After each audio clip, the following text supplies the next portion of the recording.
ये भी तुम्हारी समझ में नहीं आया कि हम ये करके आए, हमारा काम कहाँ से होगा, उद्धार कौन कर सकता है, यानी मतलब कल्याण कौन कर सकता। ये सब जानकारी आपको रखनी चाहिए थी। वही बात, जब तुम्हारे पास गुरु का कोई वचन नहीं, तभी तुम शंका संदेह भूल भरने चले गए। प्रेमियों, न मैं अपनी कोई बात कहने आया हूँ, न अपनी बात आपसे मनवाने आया हूँ, न आपसे कोई रुपया पैसा सेवा की भीख मांगने आया हूँ, और न किसी की निंदा आलोचना बुराई करने आया हूँ। ये मेरा काम नहीं है। लेकिन सच्चाई हकीकत को कहना, ये निंदा आलोचना नहीं होती। जैसे चोर से कहो चोरी करना पाप है, तुम बहुत बड़े पापी हो, बंद कर दो चोरी को, वो यही कहेगा तुम्हारी निंदा आलोचना बुराई कर दो। लेकिन सिद्धांत क्या कहता है? सिद्धांतिक दृष्टिकोण से यह क्या है?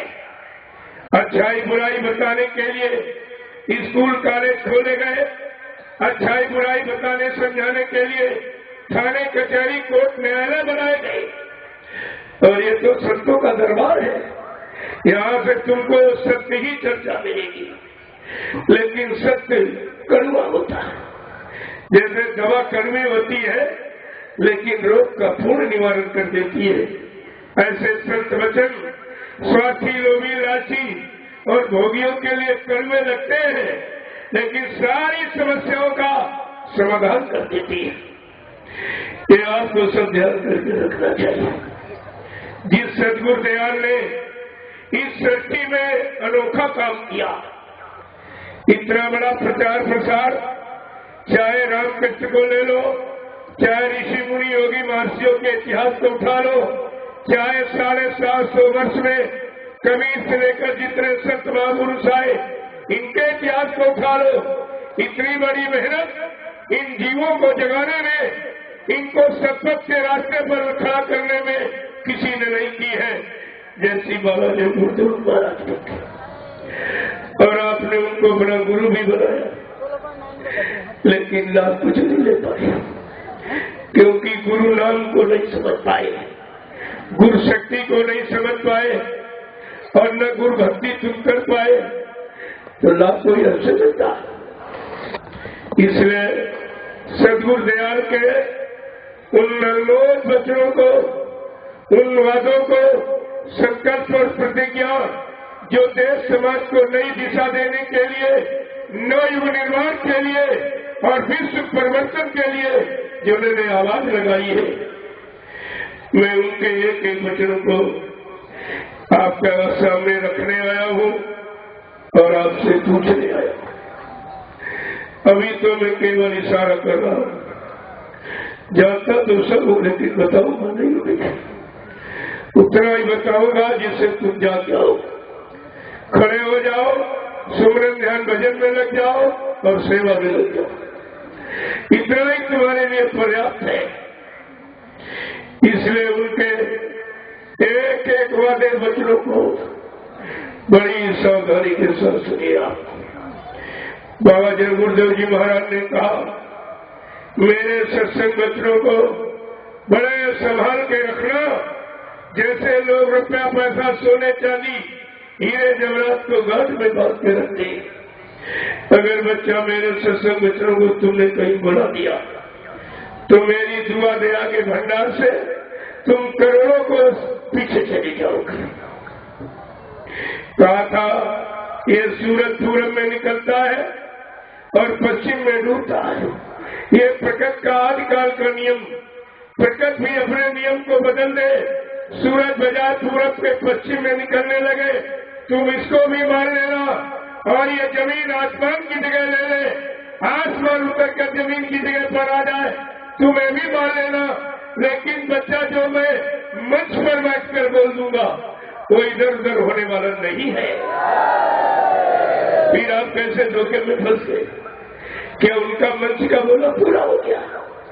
अभी तो किसी वादे वचन की शुरुआत भी नहीं हुई, तब तक लोभी लालचियों ने अपने स्वार्थ लोभ लालच के लिए हिंदुस्तान में झूठा प्रचार कर दिया कि बाबा जी शरीर छोड़ के चली गई।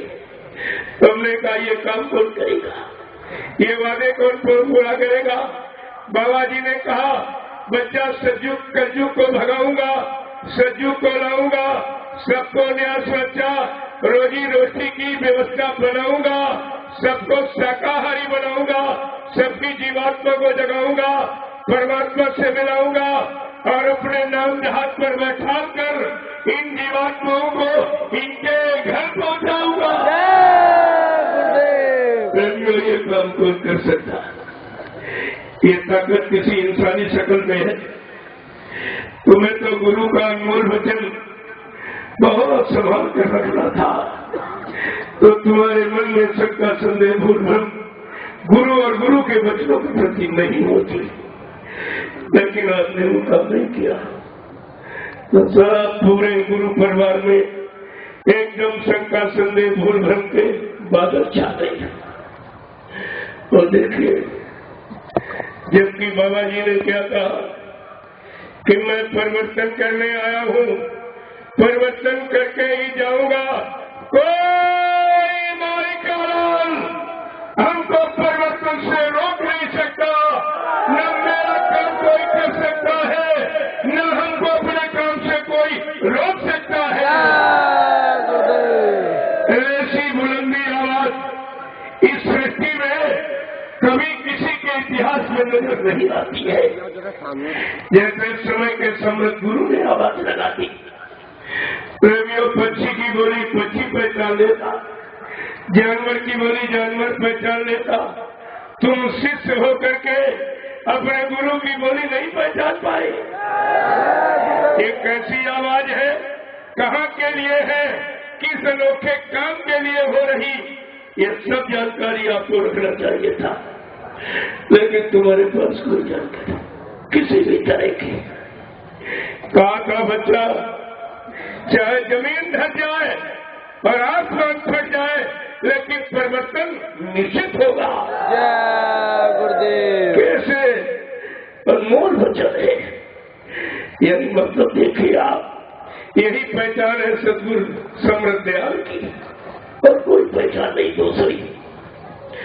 आपके सामने कितने प्रमाण दिए, इतने बड़े बड़े काफिले हिंदुस्तान की सड़कों पर किसी भी राजनीतिक नेता पार्टी ने आज तक नहीं निकाली, और न शांति ढंग की यात्रा कोई निकाल सकता है, न कोई धार्मिक मिशन या संप्रदाय संगठन जो हिंदुस्तान में हजारों के ऊपर है, इनमें से भी कोई इस तरह की शांति ढंग की यात्रा नहीं निकाल पाया। उन्हीं यात्राओं को याद दिलाने के लिए एक छोटी सी ये शाकाहारी श्रद्धा सद्भावना मिलन शांति यात्रा काफिला आपके बीच में आया हुआ है। ये आपको पिछले काफिलों की याद दिलाने के लिए सदगुरु दयाल की उस मेहनत और परिश्रम और परिवर्तन की भूमिका की याद दिलाने के लिए आया। आपको यहीं से समझ लेना चाहिए ये सब क्या है, क्या जरूरत थी इन सब चीजों को बार बार दोहराने की। अगर आपने गुरु का पढ़ाया पाठ याद रखा होता, परिवर्तन की आवाज को संभाल के रखा होता, तो आज ये बार बार उनके वचनों को दोहराने की क्या जरूरत थी। लेकिन एक बार मौका दिया जा रहा आपको, ताकि हिंदुस्तान का कोई प्रेमी ये न कह पाए हमको गुरु के वचन याद नहीं रहे, हम समझ नहीं पाए। मुझको 3.5 बरस से ऊपर हो गया है, पूरे हिंदुस्तान में इसी तरह के मंच लगाकर और प्रेमियों को इकट्ठा करके और गुरु के द्वारा किए गए वादे और वचनों परिवर्तन की आवाज को बार बार लोगों के कान तक पहुंचाता हूं, ताकि कोई प्रेमी ये न कह पाए कि हमको गुरु के वचन याद नहीं रहे, हम भूल गए थे। और हकीकत में है, कोई प्रेमी 5 वर्ष का नामदानी, कोई 10, कोई 15, कोई 20 वर्ष का गुरु पढ़ाई पढ़ा रहे 10 जुलाई 1952 से। आप बीच में जाके बैठ गए, तुमको ये भी नहीं मालूम पहले क्या पढ़ाया, क्या सिखाया, क्या बताया, क्या कराया, क्या भविष्यवाणी की, आपको कुछ को मालूम नहीं है। और तभी तुम सबका संदेह समुद्र में चली गई।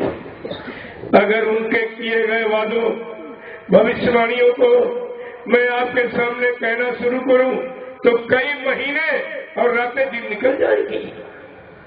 इतना बड़ा इशारा इस परिवर्तन के लिए सदगुरु दयाल ने पहले ही कर रखा। कुदरत तो आज ये कोप करने जा रही है। सन 1980 में क्या कहा था कि आगे बहुत खराब समय आ रहा, अन्न और दवाओं की कमी पड़ेगी, पेड़ों की पत्ती तुम्हें ढूंढे न मिलेगी, ऐसा आएगा तेरे कर्मों का नजारा, और सुनते तो जाओ संदेशा हमारा। ये कितने पहले आपको सुनाया गया था। कहा बच्चा तुम्हारा सारा विज्ञान 1 किलो गेहूं पर केंद्रित हो जाएगा, नाली में रोटी का टुकड़ा पड़ा होगा, निगाह बचा के उठा के खा लोगे।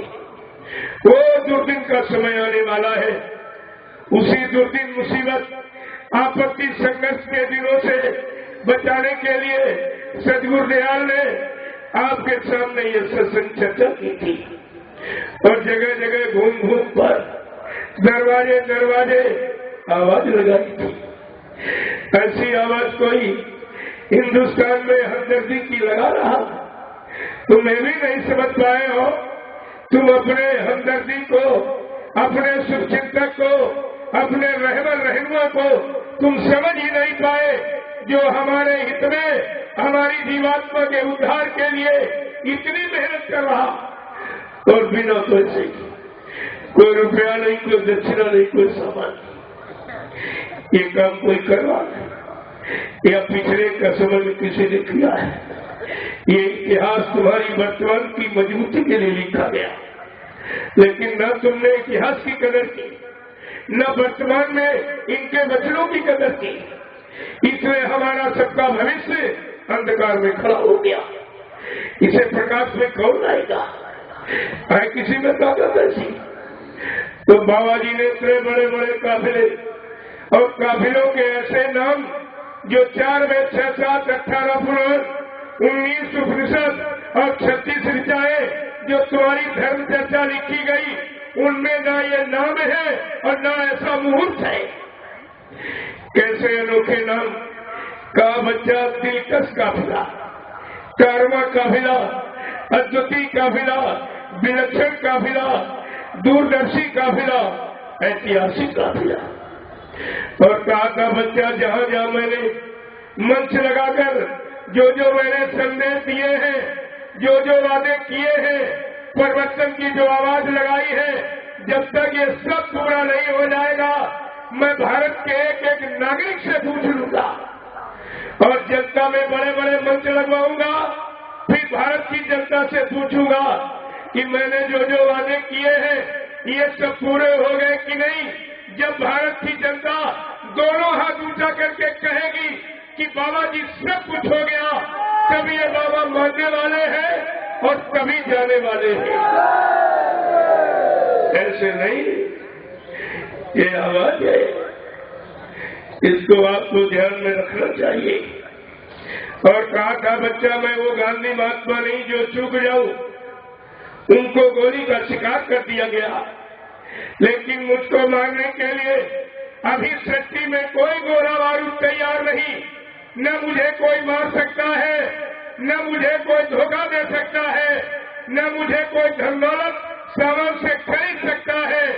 मैं अपना काम करने आया हूँ, काम करके ही जाऊंगा, चाहे अपने काम को पूरा करने के लिए हमको इसी शरीर में 400 वर्ष क्यों न रहना पड़े। क्या 400 वर्ष का समय पूरा हो गया? अभी हिंदुस्तान की धरती पर यह प्रचार हुआ है कि बाबा जय गुरुदेव जी महाराज के शरीर की उम्र 116 वर्ष की, जो 400 वर्ष तक रहकर अपने संकल्प प्रतिज्ञा वादों वचनों को पूरा करने का दावा कर रहा है। तुम्हें भी नहीं समझ पाए हो ये कितना महान पुरुष है, कितनी बड़ी शक्ति का भंडार लेके आया हुआ है, कितनी बड़ी योजना बना के आया हुआ है, जो सबको सुख शांति देगा, सबको न्याय सुरक्षा दिलाएगा। आप इसे छोटी मोटी बात समझते हो? ये समय की कितनी बड़ी चीज है जो काम यहाँ कोई नहीं कर सकता। कहा था बच्चा, जो मानो न सोच सके बुद्धि से, न कर सके, न विश्वास ही कर सके, ऐसा अद्वितीय अनोखा विलक्षण कार्य जब संत महापुरुष करके दिखाएगा, इसी को कहेंगे चमत्कार। तो हिंदुस्तान का पूरा विश्व नमस्कार करेगा। ऐसी व्यवस्था होगी वो। उस आगामी व्यवस्था का प्रभाव देखिए आप किस तरह का। कहा था बच्चा, मैं कलयुग को भगाऊंगा, कलयुग का ऐसा इतिहास बनाऊंगा जो भूते न भविष्यति। सतयुग त्रेता द्वापर के लोग अपने अपने युग का इतिहास पढ़ना ही भूल जाएंगे। ऐसा चमत्कार होगा जिसको हिंदुस्तान क्या विश्व नमस्कार करेगा। तो क्या यही चमत्कार हो गया कि झूठ बोल के चलेगी? वाला किला भी चमत्कार हो गया। तुम जरा भी इशारा नहीं समझ पाते हो। इतने दिन मथुरा जाने का, पढ़ने का मतलब क्या हुआ आपका? तुम्हारी समझ में कुछ नहीं आया। जिस महापुरुष ने ऐसे अनोखे वादे किए हैं, 3 वादे हैं बाबा जी के, पर तुम्हारे पास एक भी वादा नहीं समझ में आया। पहला वादा किया कि अपना परिचय बताया ताकि लोगों की शंका चली जाए। कहा बच्चा शंका मत करना, मैं रामकृष्ण की तरह से बीच के लोग से नहीं आया हूं जो तुम सबको बीच में छोड़ के चला जाऊंगा। न मैं ब्रह्मा के ब्रह्मलोक से आया हूं, न विष्णु के विष्णुलोक से आया हूं, न शिव जी के शिवलोक से आया हूं, न राम के साकेत लोक से आया हूं, न कृष्ण के गोलोक से आया हूं, न देवी देवताओं के देवलोक से आया हूं। मैं आया हूं सतलोक सच्चंद अनामी धाम प्रभु धाम, जहां की सारी सुरते रूहें जीवात्माएं ये रहने वाली है, जो आज ये मृतलोक मंडल में मनुष्य शरीर में बैठी है। कहा मैं इनके वास्ते इनको लेने के लिए आया हूं, इनको इनके घर पहुंचाने के लिए आया हूं। क्या ऐसी हमदर्दी किसी ने जताई है? हम किसी के इतिहास में आपने कभी ऐसा पढ़ा है? तो तुम्हें तो सब विचार करना चाहिए। और तुमने प्रचार भी किया है कि हमारे गुरु जी बीच के लोग के नहीं है। कहाँ के हैं? आपने क्या कहा कि गुरु जी ने कहा है कि हम आए वही देश से जहाँ तुम्हारा धाम और तुम सबको घर पहुंचाना एक हमारा काम। जब तुमको काम नाम धाम तीनों बच्चे मिल गए, मैं किस धाम से आया हूँ, किस काम के लिए आया हूँ, कौन सा नाम लेके आया हूँ, जब तीनों परिचय महापुरुष ने आपको दे दिए, फिर तुमको शंका कैसे हो? क्या परिचय मिलने के बाद शंका रह जाती है? लेकिन तुम नहीं समझ पाए। क्या कह रहे हैं गुरु कि तुम सबको घर पहुंचाना एक हमारा काम। गुरु कह रहा इन सबको घर पहुंचाओ ये काम, और यहाँ चेलों ने गुरु को पहले ही पहुंचा दिया। तो इनसे पूछो कि जीवात्मा को कौन पहुंचाएगा? ये नामदान देना सब झूठा काम हो गया। ये संतों की सारी महिमा खत्म हो जाएगी, गुरुओं की महिमा समाप्त हो जाएगी, गुरु नाम को कोई नहीं लेगा अगर इस तरह का काम हो जाएगा। मैं आपसे एक बात और पूछूंगा, क्या तुम्हारे पास किसी संत का इतिहास है कि जिसने कोई देश समाज के लिए संकल्प लिया हो, प्रतिज्ञा की हो, वादा किया हो और न पूरा कर पाया हो, और बिना पूरा किए ही बीच में झूठ बोल के, धोखा दे के, बिना बताए मर के चला गया? कोई ऐसा इतिहास तुम्हारे पास है? या किसी गुरु का इतिहास? कितने गुरु आए धरती पर? कोई ऐसा इतिहास? अवकारी शक्तियों का कोई ऐसा इतिहास जितने देश समाज की उन्नति, उत्थान, प्रगति के लिए कोई संकल्प लिया हो, प्रतिज्ञा की हो, वादा किया हो और न पूरा कर पाया हो, और बिना पूरा किए ही बीच में झूठ बोल के और धोखा दे के मर के चला गया?